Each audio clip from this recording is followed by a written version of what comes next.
My client was at risk of getting sued and didn't even know it.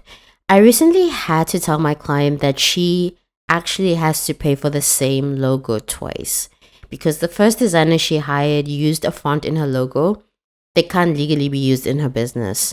My client could have actually gotten sued down the line and wouldn't have even known she was at risk. So I'm gonna geek out for a second, but what I'm about to share will help you protect your website and brand legally. When you get a font, even if you download a free one online, you're not actually owning it. You're getting a license to use it under one of two conditions. For personal use, for example, a blog where you're not making any money, or for commercial use, for example, a business website where you're selling services or products. In my client's case, the designer she hired had used a free personal use font for her business logo and had used a font that was actually associated with a huge company.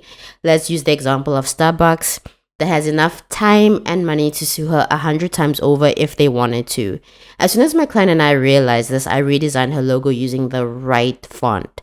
Now, this isn't the first time I've worked with clients who were in situations where they could have gotten sued and had no idea.